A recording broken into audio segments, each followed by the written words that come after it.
Here with me, as you can see, is Minister for Border Security and Asylum, Angela Eagle. Very good morning to you. Thanks so much for coming in today. So, as we were saying there, your boss, Yvette Cooper, is convening this summit today. She's described it as a landmark operational summit involving cabinet ministers as well as law enforcement agencies. So what of substance do you expect to get out of today? Well, the summit today is about bringing together the operational people, intelligence, the National Crime Agency, some of the prosecutorial authorities with senior cabinet ministers, so we can take a holistic look at how we disrupt and defeat the smuggling gangs who are putting so many lives at risk for massive profits. This is a cross-border trade. It's very sophisticated, but we have ways of tackling it if we cooperate across borders with other authorities to try to disrupt what they're doing and ensure that those people aren't being put at risk in the way they are at the moment. So today is about information gathering, am I right in saying that? It's certainly that.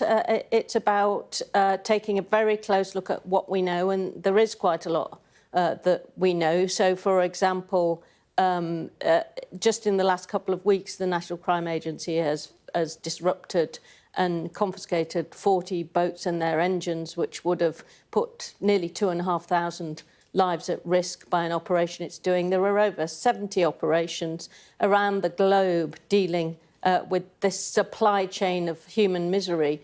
And so it's about having senior cabinet ministers from relevant authorities in the room so that we can decide how to focus the resources we have, which are considerable and going up, to try to tackle this problem. OK, so how soon can we expect results from your plans? How soon can we expect the number of small boat crossings to reduce? Well, we're certainly hoping we can bear down on this, but this is a sophisticated give us a time frame, operation. People can only measure your success by yes, of course, and that's why we're being open about what we're doing. I mean, it's not going to happen tomorrow because this is a mature operation that's taken years to put in place, and it's kind of industrialised crossings. So it's going to take us time to dismantle that. It's going to take us some time to begin to cooperate more effectively with colleagues across Europe and across the world. So we will make a difference with this. We've got 100 extra National Crime Agency people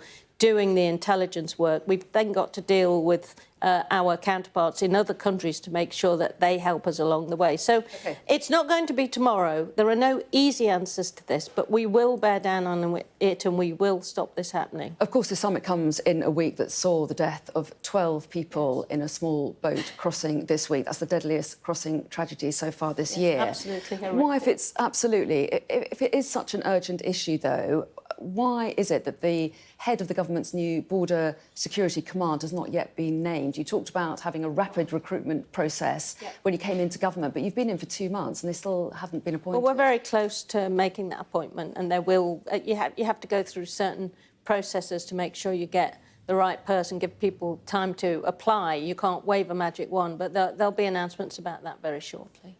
In the next week? I'm not going to say in the next week, but there'll be announcements. They are coming along very shortly. OK, well, refugee groups, meanwhile, are warning that the tougher border security that you're talking about, the key to your plan, may actually force migrants to take longer and more dangerous routes to try to get to this country. How worried are you that your policies could actually risk more deaths in the Channel?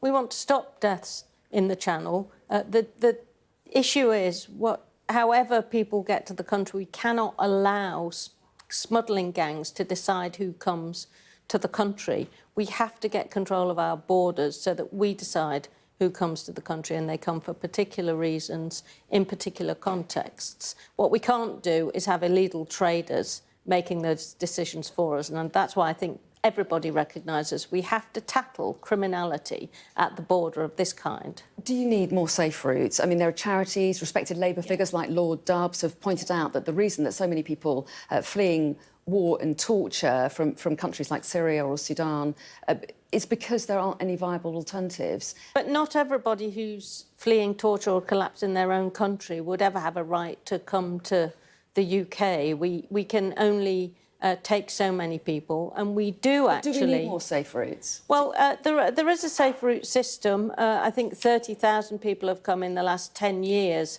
that way. But I think whatever we were to decide on that at any time in the future, we've got to get control of the borders and smash the smuggling gangs. We cannot allow criminals to decide who comes across our border with impunity. We've got to deal with that as a security and a law and order issue, and that is what we are determined to do.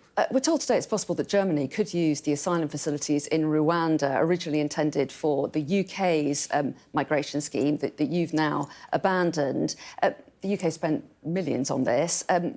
You've abandoned a plan that others clearly feel is workable. It wasn't workable. It was a gimmick. We spent £700 million. The last government spent £700 million to get 4 people to voluntarily go to Rwanda, and they were gearing up to spend literally billions more. I think if that plan was going to work, it would have worked before we had to abandon it. It simply wasn't working. It prevented the Home Office from doing the day job, so they weren't doing any processing of applications in the UK. There was an infinitesimally small potential chance that somebody might end up in Rwanda, and the 4 people for £700 million who did end up in Rwanda volunteered to go there. If Germany does end up using the facilities, will you try and get that money back? Well, I think that the German people have to decide what to do, but my warning to them would be that the Rwanda scheme was an expensive gimmick and it won't work. OK, reports today that Estonia is offering to rent out its spare prison capacity to the UK. Will you take them up on that offer? Well, not directly my ministerial responsibility, but what's true is that we've inherited an absolute crisis in our prison system, with very few places remaining there. Now, the government, I think, is going to come out with a prison building announcement soon, but the last government closed loads of prison places and didn't replace any of them. So I think that colleagues in the MOJ will be considering anything that they can to alleviate the problem. What we cannot have is people who are convicted of perhaps violent or serious crimes not being able to be in jail. So you'll consider farming out prisoners, farming out prisoners to Estonia, but not... I'm sure that colleagues are considering... I'm sure that colleagues are considering all sorts of actions to deal with the crisis that we've been left by the previous government in prison places and in the prison service and the criminal justice system generally. OK, well, Angela Eagle, we appreciate your time this morning. Thanks very much indeed for coming in. Thanks a lot.